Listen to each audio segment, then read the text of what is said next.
എൻസൈക്ലോബിങ്സിൻ്റെ പുതിയൊരു വീഡിയോയിലേക്ക് നിങ്ങൾക്കേവർക്കും സ്വാഗതം. ഈ വീഡിയോയിലൂടെ നിങ്ങളുമായി ഷെയർ ചെയ്യുന്നത് സംസ്ഥാനത്തെ സാമൂഹ്യ സുരക്ഷാ പെൻഷനും ക്ഷേമനിധി ബോർഡ് വഴി പെൻഷൻ ലഭിക്കുന്ന എല്ലാവരും അതോടൊപ്പം തന്നെ 1600 രൂപ വീതം ബാങ്ക് അക്കൗണ്ടിലേക്കോ കൈകളിലോ ലഭിക്കുന്നവർ നമ്മുടെ വീടുകളിൽ ഉണ്ട് എങ്കിൽ ജൂലൈ മാസം 1-ാം തീയതി ആയിട്ടുണ്ട്. ഈ മാസം അറിഞ്ഞിരിക്കേണ്ട വളരെ പ്രധാനപ്പെട്ട ചില അറിയിപ്പുകളാണ് ഈ വീഡിയോയിലൂടെ നിങ്ങളുമായി ഷെയർ ചെയ്യുന്നത്. നമ്മുടെ വീഡിയോസ് ആദ്യമായി കാണുന്ന സുഹൃത്തുക്കളാണെങ്കിൽ ആദ്യമേ തന്നെ ചാനൽ ഒന്ന് സബ്സ്ക്രൈബ് ചെയ്യുക. അപ്പോൾ നമുക്ക് വിശദാംശങ്ങളിലേക്ക് കടക്കാം. സംസ്ഥാനത്ത് ക്ഷേമ പെൻഷൻ ആനുകൂല്യത്തിൽ കുടിശ്ശിക 2 ഗഡുക്കൾ കൂടി ഉണ്ടായിരുന്നു. മൊത്തം 5 ഗഡുക്കളാണ് കുടിശ്ശിക ഉണ്ടായിരുന്നത്. അതിൽ സർക്കാർ ഇപ്പോൾ 3 ഗഡുക്കൾ നൽകി കഴിഞ്ഞു. ഇനി 2 ഗഡുക്കൾ മാത്രമാണ് ശേഷിക്കുന്നത്. ഇത് തദ്ദേശ തെരഞ്ഞെടുപ്പുകൾ കൂടി മുന്നിൽ കണ്ടുകൊണ്ട് അതിനു മുൻപ് തന്നെ വിതരണം ചെയ്യുന്നതിന് വേണ്ടിയിട്ടാണ് സർക്കാർ ഇപ്പോൾ തീരുമാനിച്ചിരിക്കുന്നത്. അത് വരും മാസം തന്നെ നമ്മുടെ അക്കൗണ്ടുകളിലേക്ക് നൽകുന്നതാണ്. അതുമാത്രമല്ല, ഓണത്തിന് മുന്നോടിയായിട്ട് വലിയൊരു സഹായമായിട്ടും ഈ ഒരു ധനസഹായം എത്തിച്ചേരുന്നതാണ്. അതായത് കുടിശ്ശികയായിട്ടുള്ള 2 ഗഡുക്കൾ അങ്ങനെ വരുമ്പോൾ ഓണക്കാലത്ത് ഒന്നിലധികം പെൻഷൻ ആയിരിക്കും നമ്മുടെ ബാങ്ക് അക്കൗണ്ടുകളിലേക്ക് എത്തിച്ചേരുന്നത്, അല്ലെങ്കിൽ കൈകളിലേക്കും ലഭിക്കുന്നത്. ഇനി അതുമാത്രമല്ല, പെൻഷൻ ആനുകൂല്യങ്ങൾ മുടങ്ങാതെ ഇപ്പോൾ എല്ലാ മാസവും നമുക്ക് ലഭിക്കുന്നുണ്ട്. ഈ തുകയിൽ വർധനവ് അത് തദ്ദേശ തെരഞ്ഞെടുപ്പുകൾക്ക് മുൻപ് തന്നെ വരുത്തുന്നതിനെ കുറിച്ചും ഇപ്പോൾ സർക്കാരിൻ്റെ ഭാഗത്തു നിന്നും ആലോചനകളുണ്ട്. വിവിധ മാധ്യമങ്ങളിൽ ഇത് സംബന്ധിച്ചുള്ള അറിയിപ്പുകളും ഉണ്ടായിരുന്നു. അതായത് സർക്കാർ ഇത് പരിശോധിക്കുകയാണ്. അതായത് 2500 രൂപ വരെ ആക്കുമെന്ന് പറഞ്ഞത് അധികാരത്തിലെത്തിയ സർക്കാർ പിന്നീട് ഒരു തുകയും വർധനവ് നടത്തിയിട്ടില്ലായിരുന്നു. സാമ്പത്തികപരമായിട്ടുള്ള പ്രതിസന്ധി മൂലം അതിന് സർക്കാരിന് സാധിച്ചില്ല.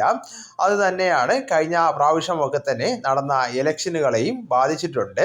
അതുകൊണ്ട് തന്നെ കഴിയുന്ന വിധത്തിൽ പെൻഷൻ തുകയിൽ ഒരു വർധനവ് അത് 1600 നിന്ന് 1700 800 അല്ലെങ്കിൽ പരമാവധി 2000 രൂപയിലേക്ക് വരെ എത്തിക്കുന്നതിന് വേണ്ടിയിട്ടുള്ള ഒരു ലക്ഷ്യത്തിലേക്കാണ് സർക്കാർ ഇപ്പോൾ ആലോചിക്കുന്നത്.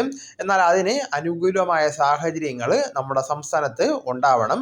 അത് എത്രയും വേഗം തന്നെ ഉണ്ടാകുമെന്നൊരു പ്രതീക്ഷയാണ് സംസ്ഥാന സർക്കാർ വച്ചു പുലർത്തുന്നത്.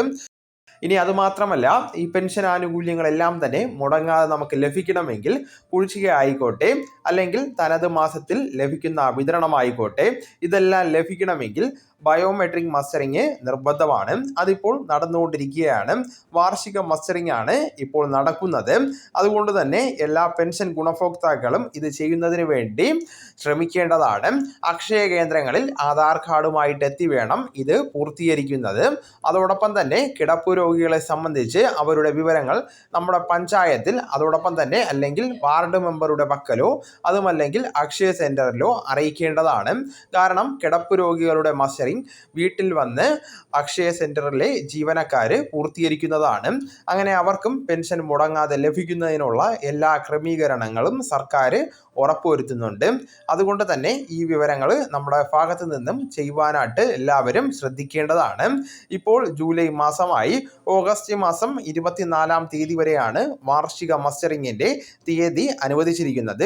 ഇനി എന്തെങ്കിലും കാരണവശാൽ ഈ പറയുന്ന തീയതികളിൽ ഒന്നും തന്നെ ചെയ്യാൻ സാധിച്ചില്ല എന്നിരിക്കട്ടെ, സ്ഥലത്തില്ലാത്തത് മൂലമോ മറ്റെന്തെങ്കിലും ബുദ്ധിമുട്ടുകൾ മൂലമോ ചെയ്യാതിരിക്കാൻ സാധിച്ചില്ല എന്നുണ്ടെങ്കിൽ നമുക്ക് പിന്നീട് പെൻഷൻ തടസ്സപ്പെടുന്നതാണ്. അതായത് നമ്മുടെ അക്കൗണ്ട് സസ്പെൻഡ് ചെയ്ത അവസ്ഥയിലായിരിക്കും ഉണ്ടായിരിക്കുന്നത്. പിന്നീട് എന്നാണോ മസ്റ്ററിങ് ചെയ്യുന്നത്, ഇളവുകളോടെ പിന്നീട് നമുക്ക് മസ്റ്ററിങ് ചെയ്യാവുന്നതാണ്. എല്ലാ മാസങ്ങളുടെയും 20-ാം തീയതിക്ക് മുൻപോ മസ്റ്ററിങ് ചെയ്യുവാനുള്ള ഒരു സാവകാശമുണ്ട്. പക്ഷേ എത്ര നാൾ വൈകുന്നുവോ അത്രയും നാളത്തെ പെൻഷൻ നമുക്ക് മുടങ്ങുന്നതാണ്. അത് പിന്നീട് ലഭിക്കുന്നതല്ല. അത് പ്രത്യേകം ശ്രദ്ധിക്കേണ്ടതാണ്. അതുകൊണ്ട് തന്നെ ഈ കാര്യങ്ങൾ എല്ലാവരും ഒന്ന് മനസ്സിലാക്കേണ്ടതാണ്. എപ്പോൾ വേണമെങ്കിലും ഈ ഒരു ഇളവുകൾ ഉള്ളതുകൊണ്ട് തന്നെ അങ്ങനെ എല്ലാ മാസങ്ങളിലെയും 20-ാം തീയതിക്ക് മുമ്പ് മസ്റ്ററിങ് പൂർത്തീകരിക്കാവുന്നതാണ്. അങ്ങനെയുള്ള സാഹചര്യമൊക്കെ നിലവിലുണ്ട്. ഇനി അതോടൊപ്പം തന്നെ പെൻഷൻ മസ്റ്ററിങ് ഒക്കെ ചെയ്ത് കഴിയുമ്പോൾ നമുക്ക് ലഭിക്കുന്ന പ്രിൻ്റ് ഔട്ടുകൾ ഉൾപ്പെടെയുള്ള കാര്യങ്ങൾ അത് കൃത്യമായിട്ട് സൂക്ഷിച്ചു വയ്ക്കുന്നതിന് വേണ്ടി ശ്രദ്ധിക്കേണ്ടതാണ്. പിന്നീട് നമ്മുടെ സേവനയുടെ സ്റ്റാറ്റസ് ഒന്ന് പരിശോധിക്കുകയും ചെയ്യേണ്ടതാണ്. അതായത് മസ്റ്ററിങ്ങിനെ സംബന്ധിച്ചിട്ടുള്ള കാര്യങ്ങൾ അപ്ഡേഷൻ ആയിട്ടുണ്ടോ, സൈറ്റിൽ അപ്ഡേറ്റ് ചെയ്തിട്ടുണ്ടോ, ഇനി അപ്ഡേഷൻ ചെയ്യാത്തത് മൂലമോ മറ്റെന്തെങ്കിലും പിഴവുകൾ മൂലമോ നമുക്ക് പെൻഷൻ നഷ്ടപ്പെടാൻ പാടില്ല. അതുകൊണ്ട് തന്നെയാണ് സേവനയുടെ സൈറ്റിൽ പെൻഷൻ ഐഡിയോ ആധാർ നമ്പറോ ഉപയോഗിച്ച് സ്റ്റാറ്റസ് പരിശോധിക്കണമെന്ന് പറയുന്നത്. അത് കൃത്യമായിട്ടൊന്ന് പരിശോധിച്ച് കാര്യങ്ങളൊക്കെ സ്ഥിരീകരിക്കേണ്ടതാണ്. വളരെ പ്രധാനപ്പെട്ട ഈ അറിയിപ്പ് നിങ്ങളുടെ സുഹൃത്തുക്കളിലേക്കും മറ്റ് ഗ്രൂപ്പുകളിലേക്കും കൂടി ഷെയർ ചെയ്യുക. നമുക്ക് തുടർന്നും വിജ്ഞാനപരമായിട്ടുള്ള മറ്റ് വീഡിയോസും ആനുകാലിക വിവരങ്ങളുമായിട്ട് വീണ്ടും കാണാം. അതുവരെ ഗുഡ് ബൈ.